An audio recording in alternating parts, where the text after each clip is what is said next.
ये सरकारी प्रॉपर्टी है जिस पे इन्होंने विधायक जी ने ज़ाती ऑफिस भी बना रखा है। यहाँ तमाम उनके बॉडीगार्ड और सब रहते हैं। ज़ाती पार्किंग बना रखी है, आगे 2 मदर डेयरी बना रखी है। उसका किराया किसको जाता है बताएं ईमानदार विधायक?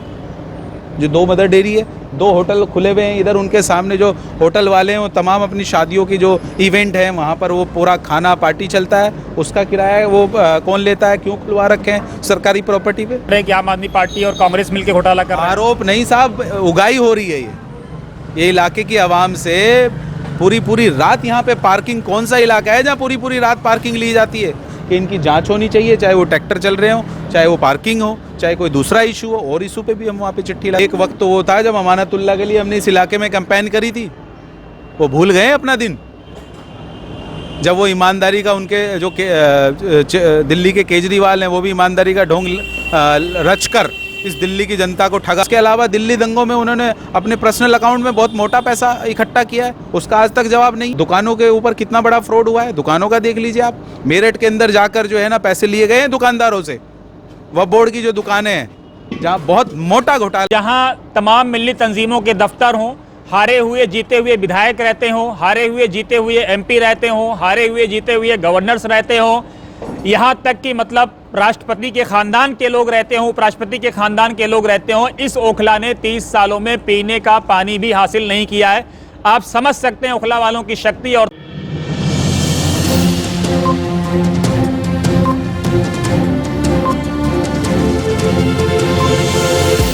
झूठ से दूर, खबरों से भरपूर।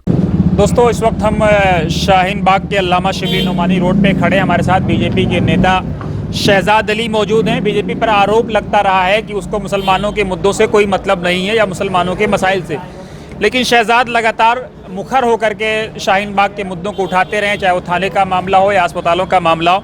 शहजाद, आप पे तो आरोप लगता है आपको मुसलमानों से कोई मतलब नहीं, आपकी पार्टी को, तो ओखला के मसले से क्या मतलब है आप? देखिए, अब ये तो जिन लोगों की सोच है, जो मानसिकता है, उसको तो कोई बदल नहीं सकता। मैं भी इसी कम्युनिटी का हिस्सा हूँ, मुस्लिम कम्युनिटी से मेरा भी ताल्लुक़ है और इसी इलाके का मैं भी लगातार मुद्दे उठा ही रहा हूँ। जो मेरे बस की है मैं कर रहा हूँ। इससे पहले इसी रोड की मैंने बहुत बड़ी ड्राइव, जो 10-10 सालों से यहाँ गाड़ियाँ खड़ी हुई थी स्क्रैप, वो मैंने उठवाई थी पूरे इलाके की। आज ये जो मुद्दे जिस पे अभी हम यहाँ खड़े हैं, जो ट्रैक्टरों की बात हो रही है, इस इलाके में 19 महीने से 22 सितंबर से 2022 से, और आज हम लोग 2024 अप्रैल में हम लोग बात कर रहे हैं, 19 महीने के आसपास हो चुके हैं, 19 महीने चल रहा है। और लगातार ये ट्रैक्टर इसलिए लगाए गए कि शाहीन बाग का जो आवाम है, जितने लोग यहाँ रहते हैं, उनका जो वेस्टेज पानी है, जो सीवरेज पानी है, जो गटर का पानी है, वो उन ट्रैक्टरों द्वारा निकाल कर बराबर के 50 मीटर की दूरी पे जो नाला है उसमें फेंका जा रहा है, निकाला जा रहा है। इतनी नेक नियत पर आपको क्या शुबा है? साहब, नेक नियत पे इसलिए शुबा है, अगर उनकी ईमानदारी होती उनकी नियत में, तो जिस वक्त यहाँ पे दिल्ली जल बोर्ड का कार्य हो रहा था बड़े लेवल पे यहाँ सीवर डाले जा रहे थे, पूरा रोड काफ़ी डिस्टर्ब रहा है कई महीनों तक, तो उसी वक्त वो चाहते, विधायक जी जो हमारे इलाके के ईमानदार विधायक हैं, वो चाहते तो यहाँ से एक कनेक्ट कर सकते थे, एक सीवर रोड डाल के एक शाहीन बाग थाने से कनेक्ट कर सकते थे, तो ये परमानेंट सॉल्यूशन हो जाता। इस इलाके की आवाम का कहना है कि घोटाला हो रहा है 100%, और ये साबित हो जाएगा इंशाल्लाह, ये साबित हो जाएगा। और आप देखिए यहाँ से ये पट्टी कितनी बड़ी लैंड है जो सरकारी है, ये सरकारी प्रॉपर्टी है जिस पे इन्होंने, विधायक जी ने ज़ाती ऑफिस भी बना रखा है। यहाँ तमाम उनके बॉडीगार्ड और सब रहते हैं। ज़ाती पार्किंग बना रखी है, आगे 2 मदर डेयरी बना रखी है। उसका किराया किसको जाता है बताएं ईमानदार विधायक? जो 2 मदर डेयरी है, 2 होटल खुले हुए हैं इधर, उनके सामने जो होटल वाले हैं वो तमाम अपनी शादियों की जो इवेंट है वहाँ पर वो पूरा खाना पार्टी चलता है। उसका किराया वो कौन लेता है? क्यों खुलवा रखे हैं सरकारी प्रॉपर्टी पे? गेट लगा के उनको दे रखा है। सरकारी प्रॉपर्टी पे किसी का पर्सनल क्या हक है वहाँ पर गेट लगाकर अपने वहाँ पे इवेंट करने का? इसका मतलब वो रेंट देते हैं, और रेंट देते हैं तो किसको देते हैं ये बताएं, किसको जाता है ये रेंट?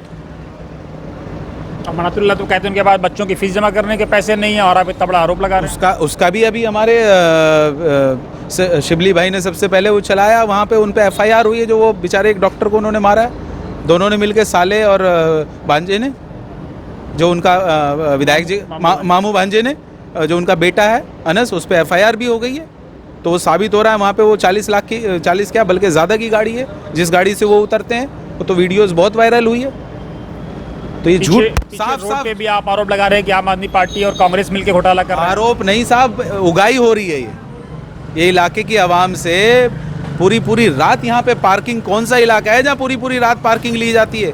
इलाके का आदमी कोई घूमने फिरने आता है, बाहर टहलने आता है गाड़ी लेके, या बच्चों को आइसक्रीम खिलाने आता है, या खाना खाने आता है, या किसी और ज़रूरत की से आता है, एटीएम पे आता है, उसे भी खड़ी करने में वहाँ पे पार्किंग देनी होती है, नहीं देता है तो झगड़ा होता है। भाई एलजी आपके हैं, आरोप लगता है कि एलजी आपके लिए काम कर रहे हैं, केंद्र में सरकार आपकी शिकायत क्यों नहीं कर रहे हैं, एक्शन क्यों नहीं ले रहे हैं? लोकतांत्रिक देश है, डेमोक्रेटिक देश है, कोई किसी पे कितना भी बड़ा आरोप लगाता रहे, लेकिन सबूत की बात है ना।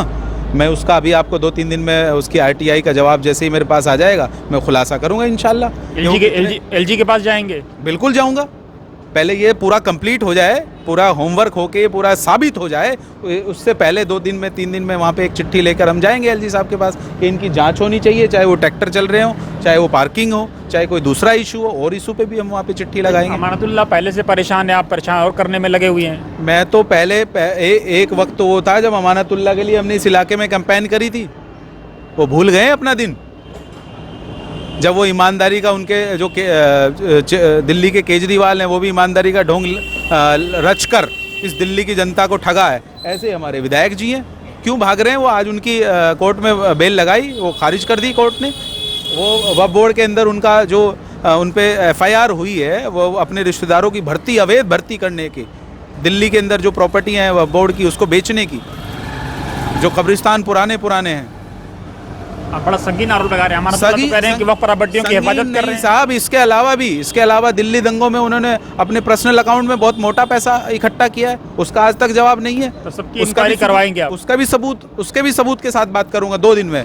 अभी कंप्लेंट करूंगा शाहीन बाग थाने में, और उसके साथ उसके प्रूफ लगाऊंगा। उनकी जो पेज है, अमानतुल्लाह का फेसबुक पेज है, जिसपे वो पूरा अपना दिनचर्या जो उस पर डालते हैं, उस पर बाकायदा स्क्रीनशॉट हैं, उन पे एक ये लिखा हुआ है, यहाँ से 5 लाख लिए, इससे 2 लाख लिए, इससे 1 लाख लिए, यहाँ से 10 लाख लिए, वो पर्सनल अकाउंट में लिए, कहाँ गया वो पैसा, कितनी मदद हुई, किसकी मदद हुई।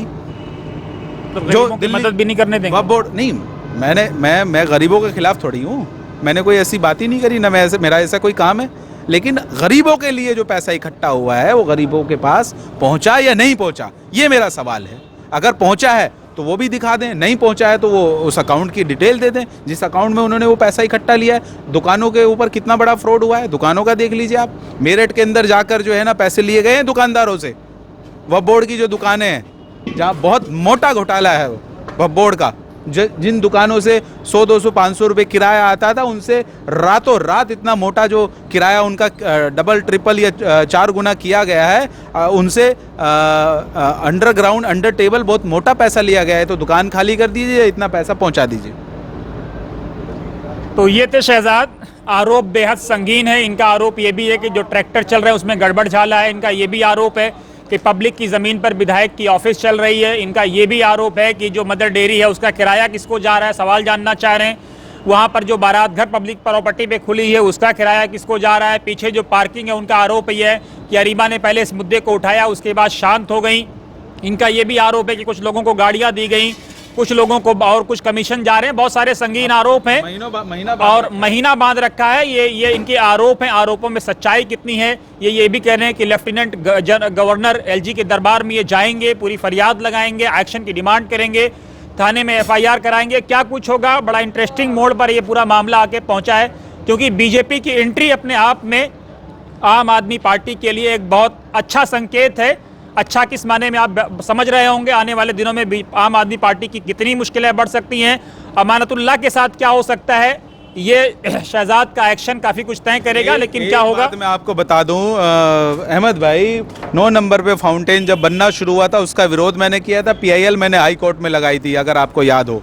उस पर बहुत बड़ा बवाल हुआ था और मैंने ये कहा था इसकी अगर आपकी मंशा ये है कि इलाके का सौंदर्यीकरण करना है तो आप इलाके में 18 लाख या 20 लाख का जो टेंडर था आप वो कूड़ेदान बनाने में लगा सकते थे। वो कूड़ेदान बना के एक बेहतरीन बड़ा कमरा बना के उसके ऊपर लगाते ना आप, बहुत बड़े बड़े गमले, बहुत प्लांटेशन बेहतरीन, तो इलाके का सौंदर्यीकरण भी होता और इलाके को एक बड़ा कूड़ेदान भी मिल जाता। इस इलाके की बदकिस्मती ये है कि 15 साल लगातार कांग्रेस रही है, 10 साल से ये झूठा केजरीवाल बैठा है दिल्ली में, आज तक एक कूड़ेदान नहीं मिला इस इलाके को। वाकई आरोप तो है कि जहां तमाम मिली तंजीमों के दफ्तर हों, हारे हुए जीते हुए विधायक रहते हों, हारे हुए जीते हुए एमपी रहते हों, हारे हुए जीते हुए गवर्नर्स रहते हों, यहाँ तक कि मतलब राष्ट्रपति के खानदान के लोग रहते हों, उपराष्ट्रपति के खानदान के लोग रहते हों, इस ओखला ने 30 सालों में पीने का पानी भी हासिल नहीं किया है। आप समझ सकते हैं ओखला वालों की शक्ति और ताकत। बाकी कमेंट में आप अपनी राय खुद दीजिए।